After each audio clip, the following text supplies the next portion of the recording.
इस कार्यक्रम के पुण्यार्चक हैं श्री जयेश भाई जसवंत लाल शाह, श्रीमती रूपाबेन शाह, श्री अर्पित वखारिया, श्रीमती अदिति वखारिया, कियारा वखारिया, जियान वखारिया, कुंजन गांधी, ईशा गांधी एवं हतवी गांधी।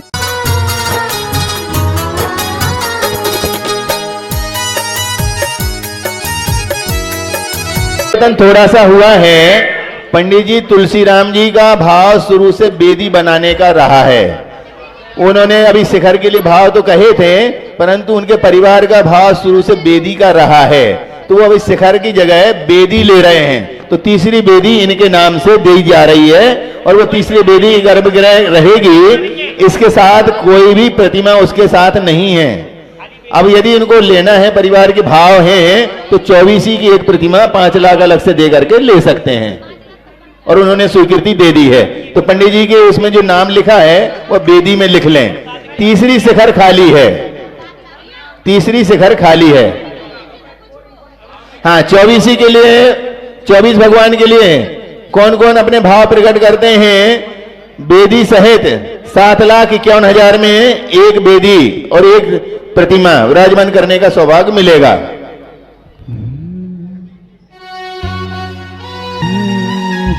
दिल में नाम तेरा है तो भगवान मेरा है, मैं भक्त तेरा हनुमान के साथ तो राम मेरा है। दिल में नाम तेरा। एक मिनट सुनील। बेदी सहित 7,51,000। मयंक जैन जबलपुर डबुलिया परिवार की बहन है, इन्होंने तीसरी शिखर ले ली। हाँ, अब इसके साथ इनके एक भाव हैं, तो 24 में से भी 5 लाख देकर के एक भगवान भी लेना चाहते हैं, तो वो भी इनको एक दिए। हाँ, 24 की पहली प्रतिमा, पहली बेदी नितिन भैया, ब्रह्मचारी नितिन भैया। हाँ हाँ, नितिन भैया का पहले नाम लिख लो। नितिन भैया की एक बेदी। हाँ, और बेदी में भगवान के नाम जो आप लोग चाहते हैं, तो जिस क्रम से नाम आएंगे उसी क्रम से आपको भगवान मिलेंगे। पहले भगवान चाहिए तो पहला नाम दो, दूसरे चाहिए तो दूसरा दो। पहला नितिन भैया, दूसरा नाम। हाँ, दूसरा नाम दे रही है प्रासु डबुलिया। प्रासु डबुलिया, अजितनाथ भगवान, संभवनाथ भगवान। बोलो संभवनाथ भगवान कौन दे रहा?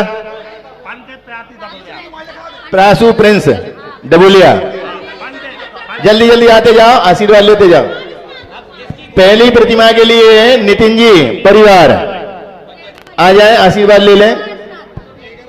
चलेगा। अब हम गुरु पूजन संपन्न करने के लिए चल रहे हैं। मेरा अनुरोध है, यहाँ इतने सारे साथी क्यों खड़े हैं? मनपसंद भगवान यदि आपको चाहिए हैं तो मनपसंद के लिए 11 लाख जो देगा उसको मनपसंद मिलेंगे। हाँ, 1, 16, 20, 22। चलो अब नाम आ रहे हैं, जब तक पूजन प्रारंभ करते हैं गुरु महाराज की पूजन। तीसरी शिखर के लिए आशीर्वाद ले लो। मोना मयंक परिवार जबलपुर, आशीर्वाद ले लें। हाँ, तृतीय बेदी और प्रतिमा ऋषभ जैन, छोटे लाल जैन, इन्होंने संभवनाथ भगवान की बेदी और शिखर और प्रतिमा जी विराजमान करने का सौभाग्य ले लिया। हाँ, मनपसंद पार्श्वनाथ हैं सबके, उनकी राशि ज्यादा लगेगी। पार्श्वनाथ की राशि ज्यादा लगेगी, 11 लाख। अरे वो ज्यादा और ज्यादा 23 लाख लगेंगे। 23 लाख जिनको पार्श्वनाथ चाहिए वो 23 लाख दें 24 में। बोलो संत शिरोमणि आचार्य गुरुवर श्री विद्यासागर जी महामुनिराज की। भैया सामने से थोड़े साइड हो जाओ। अब चलो गुरु पूजन हम संपन्न कर रहे हैं। सामने से सभी लोग सूर्य स्थापना के लिए तैयार हो जाओ।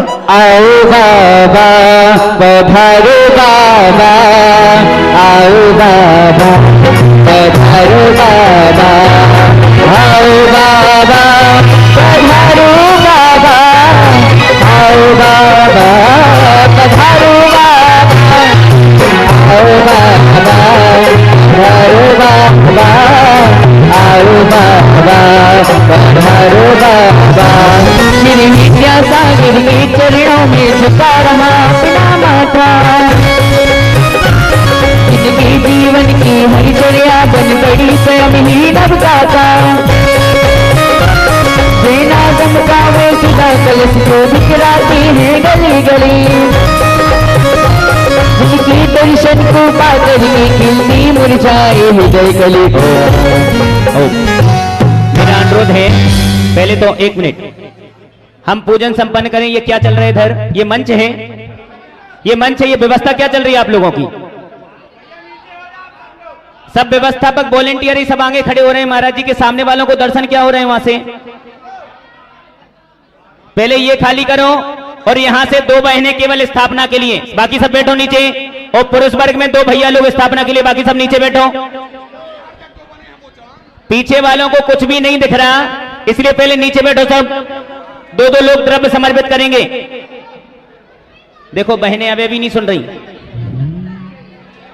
बैठ जाओ नीचे सब, जल्दी बैठो। 2 लोग, 1-1 द्रव्य को 2-2 लोग समर्पित करेंगे। पीछे भैया, पिपरिया वाला परिवार, पीछे वालों का ध्यान रखो थोड़ा सा। ओम रूमष्टो सतच श्री विद्यासागर जी महामनिंद्र अत्र अवतर सम्मोसटिति हवाननम। ओम रूमष्टो सतच श्री विद्यासागर जी महामनिंद्र अत्र तिष्ठाट स्थापनम। जय हो। ओम रूमष्टो सतच श्री विद्यासागर जी महामनिंद्र अत्र मम सन्निधो वसर सन्निधिकरणं परिपुष्पांजलिं क्षिपामि। संसारिक विषयों में पढ़कर मैंने अपने को भरमाया, उस राग देश की वैतरणी से अब तक बाहर नहीं पाया। अब विद्या सिंधु की जलकण से भवकाल सुनाने आया, आना जाना मिट जाए मेरा यह बंधु का। देखो बहनें फिर खड़ी हो गई, आप पीछे पहुंचो। जिनने आज सौभाग्य लिए हैं आपके ही परिवार के हैं, उनको 2-2 पात्रों को आगे बेचो। बाकी सब पीछे पहुंचो। पहला सौभाग्य जिन्होंने प्राप्त किया है जल के लिए उनको भेजो, दूसरे सौभाग्य वालों को चंदन के लिए। हाँ, पुण्य अर्जन क्रम से। जिन्होंने संजय भैया डबुलिया, उनको जल दे दो हाथों में। इसके बाद में सुनील जी डबुलिया, इसके बाद में प्रदीप जी डबुलिया। हाँ, क्रम से 1-1 द्रव्य उनके हाथों में देते जाएं। और बाकी सब यहां से बैठ जाएंगी, बहनें वहां खड़ी नहीं रहेंगी। ओम रूमष्टो सतच श्री विद्यासागर जी महामनिंद्राय नमः। जन्म तुबनास्ने जलम द्रवपामिति। क्रोध अनल में जल जल कर अपना सर्वस्व लुटाया है, जो शांति स्वरूप न जान सका जीवन भर इसे बुलाया। चंदन सम शीतलता पाने अब शरण आपकी आया हूँ, संसार ताप मिट जाए मेरा चंदन वंदन को लाया हूँ। ओम रूमष्टो सतच श्री विद्यासागर जी महामनिंद्राय नमः। भवत अपनास्ने चंद्रम द्रवपामिति। जड़ को ना मैंने जड़ समझा नहीं, अक्षय निधि को पहचाना, अपने तो केवल सपने थे भ्रम और जगत का मुस्काना। चरणों में अर्पित अक्षत हैं, अक्षय पद मुझको मिल जावे, तब ज्ञान अरुण की किरणों से ये हृदय कमल भी खिल जावे। ओम रूमष्टो सतच श्री विद्यासागर जी महामनिंद्राय नमः। खंडक्षवत प्राप्त एक स्थान द्रवपामिति। इन विषय भोग की मदिरा पी में बना सदा से मत वाला, कृष्णा को तृप्त करी जितनी उतनी बढ़ती इच्छा ज्वाला। मैं काम भाव विध्वंस है तुमन सुमन चढ़ाने आया हूँ, यह भजन विदेशा वन न सका यह भाव हृदय में लाया हूँ। ओम रूमष्टो सतच श्री विद्यासागर जी महामनिंद्राय नमः। महामुंद कर मम काम भाव दर्शनाय पुष्पम प्राप्ति आया। अति भक्ष अभक्ष भोगी फिर भी मन तृप्ति नहीं कर पाया हूँ। नैवेद्य समर्पित करके मैं तृष्णा की भूख मिटाऊंगा, अब और अधिक ना भटक सकूं यह अंतर बोध जगाऊंगा। ओम रूमष्टो सतच श्री विद्यासागर जी महामनिंद्राय नमः। क्षुधा रूप विनाशना नैवेद्यम प्रपामति। मोहांधकार से व्याकुल हूँ, निजको नहीं मैंने पहचाना, मैं राग देश में लिखती रहा इजहार रहा बस पछताना। यह दीप समर्पित है गुरु तेरा, तम दूर भगा देना, तुम ज्ञान दीप की बातें हम अंतर दीप जला। पूजन का नियम है, कुर्ता पजामा वाले पैंट शर्ट वाले पूजन के बीच में नहीं जाते। विवेक भाई विवेक लगाओ, थोड़ा सा नाम के अनुरूप काम करो। उधर से उठ के आओ, बीच में से उठो, वहां से महिलाओं के बीच में बैठ रहे, थोड़ा सा विवेक तो लगाओ। हाँ, अब पहुंच जाएंगे पिपरिया वाला परिवार और सिंघई परिवार और तुलसीराम जी पंडित जी का परिवार। भोगों को इतना भोगा कि खुद को ही भोगी बना डाला, साधे और साधक का अंतर मैंने आज मिटा डाला। मैं चिदानंद में लीन रहूं, पूजा का यह फल पाना है, पाना था जिसके द्वारा वह मिल बैठा मुझे सिखाना है। ओम रूम शोषदि विद्यासागर जी महामंत्रण महा महामोक्ष फल प्राप्त है फल प्राप्त है फलम प्रवपामति। जग के वैभव को पाकर में इस दिन कैसा अलमस्त रहा, चारों दुनिया की ठोकर खाने में ही अव्यस्त रहा। मैं हूँ स्वतंत्र ज्ञाता दृष्टा, मेरा पर से क्या नाता है, कैसे अनर के पद पा जाऊं यह भक्त भावना भाता है। ओम रूम शोषदि विद्यासागर जी महामंत्रण महा पद प्राप्त है घम प्रवपामति। ओम नमः सिद्धेभ्यः, ओम नमः सिद्धेभ्यः, ओम नमः सिद्धेभ्यः। अहिंसा परमो धर्म की, महावीर भगवान की। प्रातस्मरणे परम पूज्याचार्य गुरुवर श्री विद्यासागर जी मुनि महाराज की जय। पूज्य ज्येष्ठ श्रेष्ठ प्रथम निर्यापक समण अभिनव आचार्य श्री समय सागर जी महाराज की।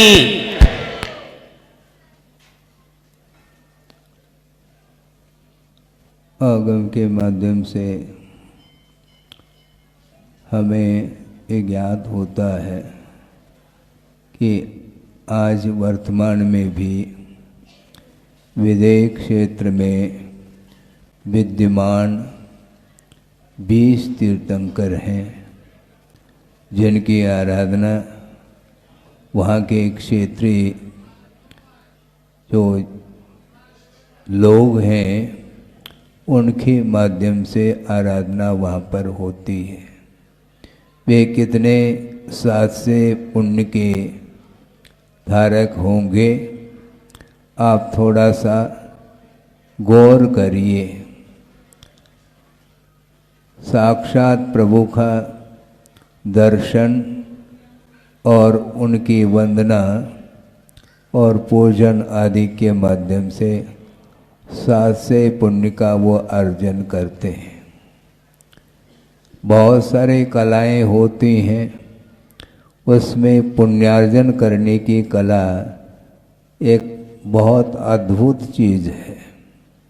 गुरुदेव का बार बार उस ओर ध्यान रहता है और हम लोगों के लिए उनका हर पल यही संबोधन रहता है कि वस्तुतः पुण्य का अर्जन करना एक सामान्य चीज़ है, क्योंकि कषाय की मंदता के माध्यम से भी पुण्य का अर्जन प्रत्येक जीव कर लेता है। और यहाँ तक कि जो उच्च कुल में पैदा नहीं हुए हैं, जैन धर्म से अनभिज्ञ हैं, वो भी अपनी मान्यता के अनुरूप अपने उपास्य देवता की उपासना वो करते हैं और उसके माध्यम से भी पुण्य संचित हो जाता है। किंतु साथ से पुण्य का अर्जन कौन कर सकता है? पुण्य अर्जन किया है और संपदा मिली है, किंतु उस संपदा का सदुपयोग करने के लिए साथ से पुण्य का उदय होना अपेक्षित है। और आज बांदकपुर में आप लोग रह रहे हैं और 2 दिन से मैं भी रह रहा हूँ, किंतु कोई पूछता है तो महाराज आप बांदकपुर के हो गए हैं क्या? होना क्या वस्तु है? क्षेत्र सबके लिए है, सभी रह रहे हैं, किंतु आपका संबंध अलग है और हम लोगों का संबंध अलग है। क्षेत्र के साथ क्षेत्र का एकमात्र उपयोग किया जाता है, इससे ज़्यादा कुछ संबंध उनका नहीं रहता है। किंतु आप लोग यहाँ पर रहते हैं, पूरा का पूरा जीवन आप लोगों का यहीं पर व्यतीत होता है, तो साथ से पुण्य का अर्जन आप लोगों ने अभी बैठे बैठे 1 आध घंटे के अंदर कर लिया है। मैं समझता हूँ इस प्रकार साथ से पुण्य का अर्जन शायद पूरे जीवन भर में भी नहीं हो पाए, किंतु यह पुण्य का अर्जन ये किसका प्रताप है? देव गुरु शास्त्र के आराधना करने का भाव जब जागृत भीतर से होता है, फिर कोई भी उसको रोक नहीं पाता, ऑटोमेटिक ही वह जेब में से पैसा बाहर आ जाता है। एक कन्या के विवाह के लिए भी राशि का प्रयोग आप लोग करते हैं, किंतु वह पुण्य के अर्जन के लिए कारण नहीं होता। क्यों नहीं होता?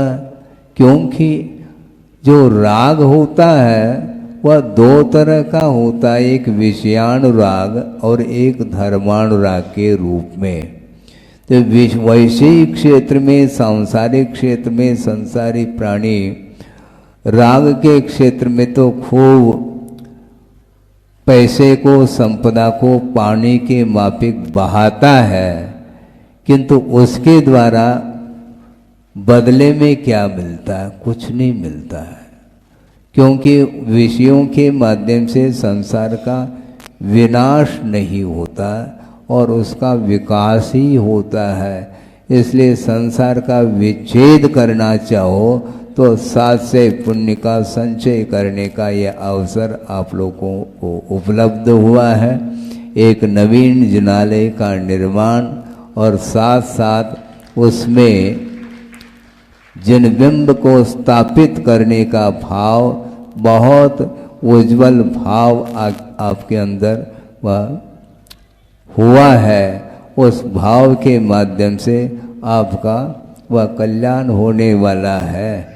ये भवांतर में जाता क्या है? भवांतर में जाता क्या है? पुण्य अथवा पाप, ये दोनों साथ जाते हैं। शरीर यहीं पर छूट जाता है, परिवार के लोग भी यहीं रह जाते हैं, पूरी संपदा भी यहीं रह जाती है।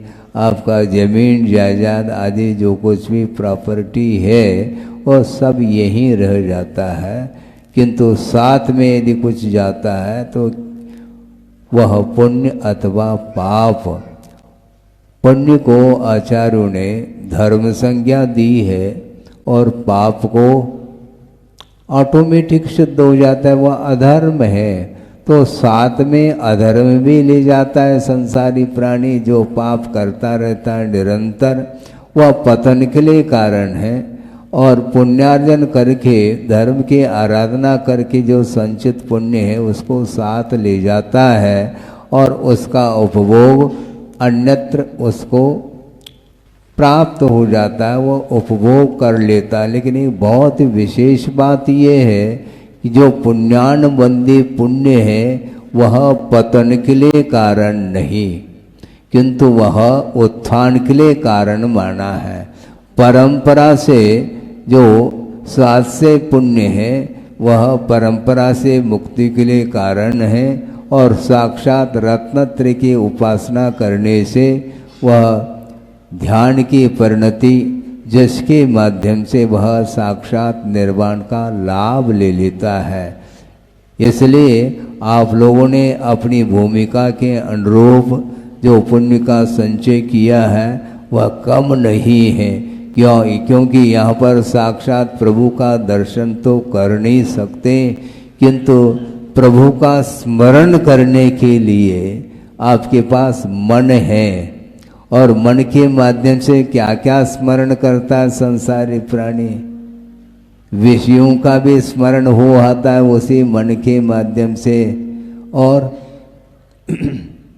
और किसका? प्रभु का भी स्मरण किया जाता है। साक्षात प्रभु नहीं है, किंतु आगम के माध्यम से जहाँ पर भी विद्यमान तीर्थंकर हैं, जहाँ पर सौधर्म इंद्रादिक जा कर के महोत्सव मनाते हैं और उसके माध्यम से सौधर्म इंद्र भी पुण्य का संचय करता है और वहाँ पर जितनी भी जनता है वो भी साक्षात प्रभु का दर्शन करके परिणामों को निर्मल बनाते रहते हैं। उस प्रकार विशिष्ट पुण्य का संचय हम नहीं कर सकते, कोई बाधा नहीं, किंतु योग्यता के अनुरूप पुण्य का संचय करना चाहिए और वह पुण्य का संचय पाप के क्षय के लिए कारण होता है। इसको ध्यान में रखते हुए आप लोगों ने बड़ी उदारता के साथ जो संपदा के प्रति जो मोह था, जो गांठ आपने बांध रखी थी, अपने हाथ से गांठ लगाते हैं और अपने ही हाथ से गांठ को खोला भी जाता है। और आप लोगों ने खोल दिया है प्रभु के सामने। भगवान आप ही हमारे लिए शरणभूत हैं। और प्रत्येक व्यक्ति बोलता भी है कि चार ही मेरे लिए शरण है, चार ही उत्तम है और चार ही मंगल है।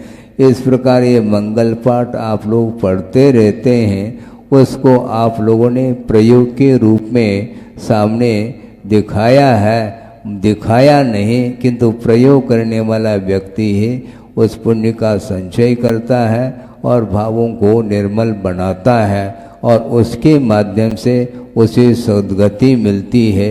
और परंपरा से इस पुण्य के प्रताप से ही विशेष रूप से भविष्य में उसे मोक्ष मार्ग की विशिष्ट सामग्री उपलब्ध होती है और जिसके माध्यम से प्रभु की आराधना करते करते वह प्रभुत्व शक्ति जो छुपी हुई है उसको उद्घाटित कर लेता है।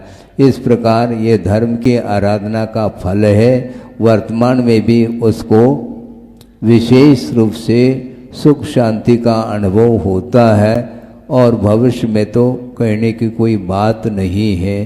संसार दुखता सत्वान यो धरती उत्तमे सुखे स धर्मः, इस प्रकार कहा है। जो उत्तम सुख अर्थात मोक्ष सुख है वहाँ पर पहुँचाने वाला जो होता है वही सुख माना जाता है, जो कि संसार से ऊपर उठाने के लिए कारण है।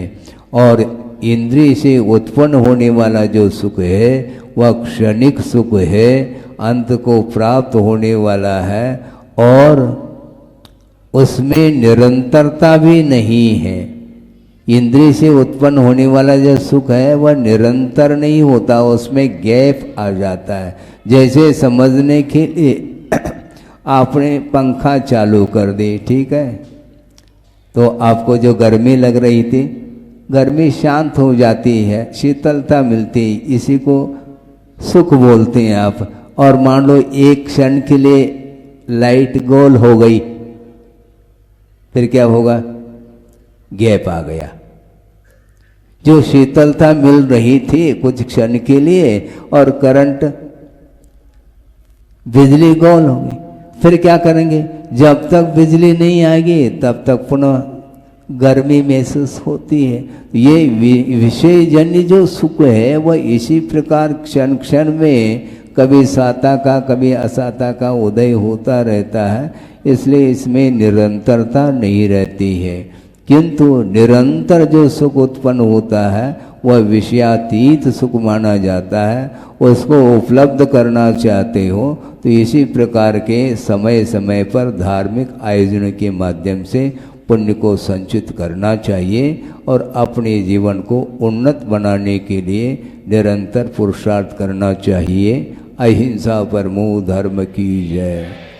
बोधि समाधि परिणाम शुद्धि स्वात्मोपलब्धि शिव शोक सिद्धि चिंतामणिम चिंतित वस्तुदाने त्वां वंदमानस्य ममास्तु देवी।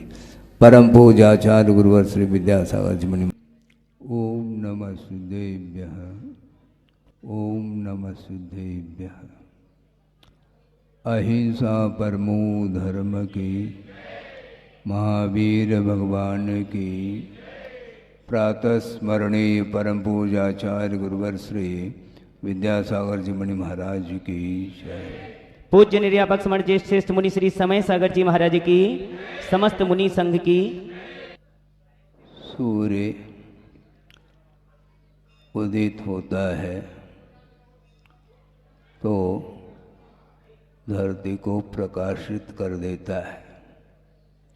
सूर्य किरणों के अभाव में चारों ओर अंधकार छाया हुआ रहता है और उस अंधकार के कारण निकटवर्ती पदार्थ भी देखने को नहीं मिलते।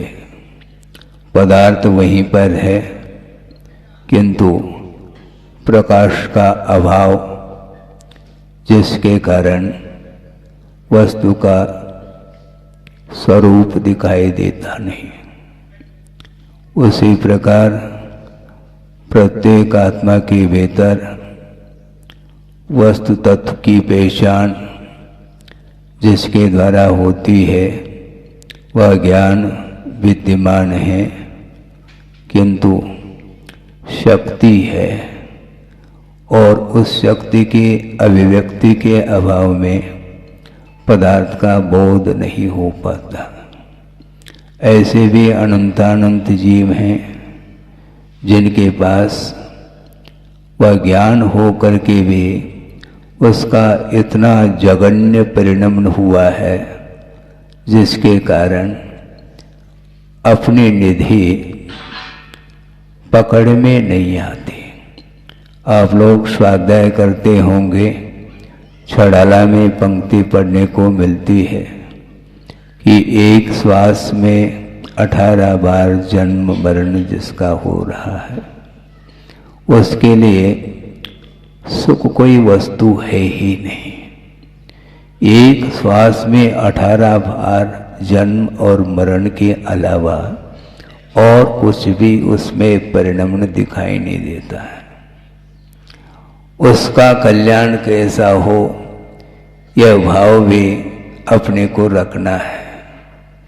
गुरुदेव ने कहा था, जिसके अंदर वह शक्ति नहीं है, केवल ज्ञान की शक्ति विद्यमान होते हुए भी उसकी अभिव्यक्ति 3 काल में नहीं होगी, ऐसे भी अनंत जीव हैं जिसको अभव्य बोलते हैं।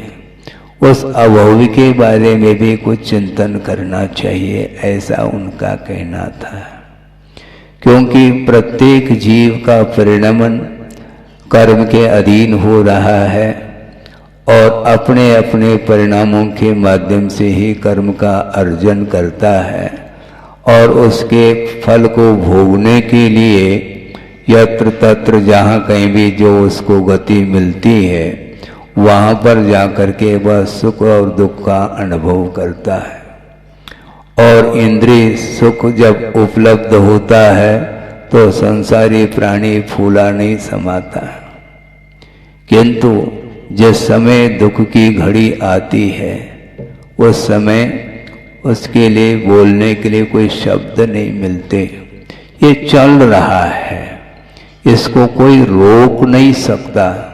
और गुरुदेव ने ये कहा था कि पूरे संसार का अंत तो संभव नहीं, व्यक्तिगत संसार का अंत किया जा सकता है यदि योग्यता है तो। उसके बगैर कुछ नहीं होना है। इसलिए अपने को धैर्य के साथ ही चलना होगा और कोई भी उपाय नहीं है। क्योंकि परिणमन एक ऐसा अकाट्य यह सिद्धांत है, इस परिणमन को रोकने वाला कोई भी विश्व में नहीं है। यद्यपि भगवान के पास अनंत शक्ति है, अनंत चतुष्टय के वो धनी हैं, किंतु उस अनंत शक्ति का प्रयोग वो दूसरे के लिए नहीं कर सकते।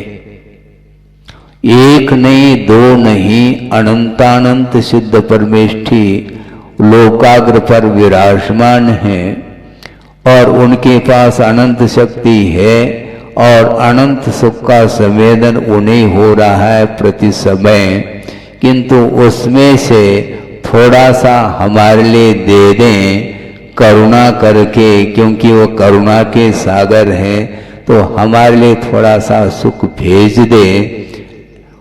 थोड़े से भेजने में क्या आपत्ति, उनको कमी थोड़ी है। अनंत सुख मिल रहा है और नवीन सुख का वह संवेदन कर रहे हैं और उनके सुख का कभी अंत होने वाला नहीं है। तो ऐसी स्थिति में करुणा के सागर हैं और दया करके हम लोगों के लिए थोड़ा सा उसमें से दे दें, तो उन्होंने कहा ये देने की वस्तु नहीं है, क्योंकि लेन देन जहाँ पर भी होता है वह पर वस्तु के साथ ही संबंध लेकर के चलता है। लेने की देने की वस्तु स्वयं की नहीं हुआ करती है, पर वस्तु को ही अपना हम मान लेते हैं और उसमें से थोड़ा सा देने का भाव रखते हैं और सामने वाला व्यक्ति वो ले लेता है। इस प्रकार की मान्यता ये व्यवहार पद्धति में ये सारा सारा व्यवहार चल रहा है, किंतु अपने को स्वरूप तक पहुंचने के लिए आचार्यों ने जो मार्ग प्रशस्त किया है उस पर आस्था के साथ, आदर के साथ, बहुमान के साथ, बिना किसी अपेक्षा रखे हम चलेंगे मार्ग पर तो मंजिल है। हाँ, मंजिल आता नहीं, ये ध्यान रखो, मंजिल तक हमारी यात्रा आवश्यक है। संसारी प्राणी की हमने कई बार कहा है प्रसंग के अनुरूप कि संसारी प्राणी की यात्रा नहीं हो रही, किंतु परिभ्रमण चल रहा है, और परिभ्रमण और यात्रा में जमीन आसमान का अंतर हुआ करता है। हमें यात्रा करनी है, क्या परिभ्रमण करना है? परिभ्रमण तो अनंत काल से किया है, वो इसलिए क्योंकि स्वरूप का जब तक बोध नहीं होता तब तक यह परिभ्रमण चलेगा। इस परिभ्रमण को रोकना चाहो तो आपको स्वयं को ही प्रयत्न पुरुषार्थ करना होगा। कोई देने वाला लेने वाला है नहीं। व्यवहार पद्धति से वह भी आवश्यक है, वह समीचीन व्यवहार माना जाता है, जो कि देव गुरु शास्त्र के माध्यम से ही प्रकाश मिलता है। ये उतना सत्य है, किंतु प्रकाश मिलने के उपरांत आपके आंखों में भी ज्योति होनी चाहिए। ज्ञान नेत्र जब तक नहीं खुलते, आस्था की नेत्र जब तक नहीं खुलते, तब तक देव गुरु शास्त्र के माध्यम से जो प्रकाश मिल रहा है उस प्रकाश का उपयोग हम करें, किंतु आंख खोल करके करें। हाँ, भूल जाता है। ऐसा क्यों? इसी का नाम तो नेचर है। ये बाय नेचर है। ये प्रकृति को परिवर्तित हम नहीं कर पाएंगे, आपको परिवर्तित करना होगा। आगम में यही लिखा है। हाँ, नीम का क्या स्वभाव, उसका नेचर क्या? कड़वा। वो मीठा कैसा होगा? वो स्वयं परिणत हो जाए तब की बात है। गन्ना मीठा क्यों? क्यों मत पूछो, इसमें तर्क नहीं चलने वाला है। स्वभाव के क्षेत्र में तर्क काम नहीं करता, इसी का नाम स्वभाव है, नेचर है। इसलिए संसार दशा में संसारी प्राणी का जो स्वभाव है वह इसी प्रकार रहेगा। फिर इसका अंत होगा क्या? नहीं होगा महाराज, अंत तो होगा, किंतु अंत तो गत्वा आपको ही पुरुषार्थ करना पड़ेगा। और यह पुरुषार्थ एकाध दिन का पुरुषार्थ हमें एक आध दिन के लिए कर ले, कुछ 2-5 मिनट के लिए कर ले, फिर बाद में आप ऊब जाते हैं। भगवान के पूजन करने के लिए बैठ जाते हैं, बैठ तो जाते हैं, लेकिन आपका मन बैठा है कि कहीं गया है, यह आपको ज्ञात नहीं है, ये ध्यान रखो। और यह युग वैज्ञानिक युग है, ये जमाना है। प्रत्येक व्यक्ति के जेब में क्या है? पहले तो प्रत्येक व्यक्ति के जेब में नोट देखने में आते थे, अब नोट नहीं दिखाई देता, मोबाइल दिखाई देता है। और वह मोबाइल आपके हाथ में है। एक क्षण के लिए भी आप निराकुल भाव के साथ भगवान के चरणों में भी नहीं बैठ सकोगे, ये ध्यान रखो। पूजन करने के लिए बैठे हैं और हलो हलो की घंटी बज जाती है, तो फिर बाद में आपका पूजन एक साइड में रह जाता है, पुनः उस फोन को अटेंड करते हैं आप। ये तो संसारी प्राणी की दशा, ये निरंतर देखने में आ रहा है। 1 मिनट में मैं बात कह करके पूर्ण कर लूं, जो एक ऐसा जमाना था, एक समय था, जिस समय कि लोग कार्ड जिसको बोलते हैं लिखते थे। अंतर्देशीय अलग है, लिफाफा अलग है, और ये पोस्ट कार्ड एक खुला ही रहता था और उसमें लिख करके वो पोस्ट में डाल दिया और वह पहुंच गया। कब? उसको पहुंचने के लिए लगभग 8 दिन लग जाते हैं और उधर से रिप्लाई आने के लिए 8 दिन। फिर बाद में जो है आपको समझ में बात आ जाएगी कि वहां पर क्या चल रहा है और क्या हो रहा है। और यहाँ पर 1 सेकंड नहीं, निरंतर वह चल रहा है। इतना संबंध जुड़ता चला जा रहा है। आप यहाँ पर बैठे हैं और आपके परिवार के कोई भी एक मेंबर, एक कोई सदस्य, वह हजारों किलोमीटर दूर पर भी क्यों न हो, वह संबंध स्थापित है आपका। और वहां पर कोई इस प्रकार की घटना घटती है, मान लो सुखद घटना, कोई समाचार आ जाता है, तो आप यहाँ पर आपका मन प्रफुल्लित हो जाता है। और मान लो कोई दुखद वार्ता सुनने को मिलती है तो आपको यहाँ पर चैन नहीं, बेचैन हो जाते हैं। ये क्यों? इसी का नाम संबंध है। इतना घनिष्ठ संबंध पर वस्तु के प्रति हो चुका है। इतना संबंध यदि सच्चे देव गुरु शास्त्र के प्रति हो जाए तो बेड़ा पार हो सकता है। ताली बजा करके आप संतोष का अनुभव करा दो किसी को, नहीं हो सकता। क्योंकि हमने पहले ही बात कही थी कि बोलना अलग वस्तु है और प्रयोग में लाना अलग वस्तु है। ज्ञान के माध्यम से परवस्तु का भी बोध हो सकता है, ज्ञान हो सकता है, किंतु अपना स्वरूप क्या है इसका भी बोध हो सकता है। किंतु हमारे लिए ग्रहण करने योग्य पदार्थ शुद्ध परमात्म द्रव्य है, छोड़ने योग्य पंचेंद्र के विषय है। इस प्रकार ज्ञानावरणी कर्म के क्षोभन से बोध होना अलग वस्तु, किंतु हे को हे समझते हुए उसका परित्याग करना या प्रयोग माना जाता है। इसके माध्यम से ही हम अपने आत्म तत्व को प्राप्त कर सकते हैं।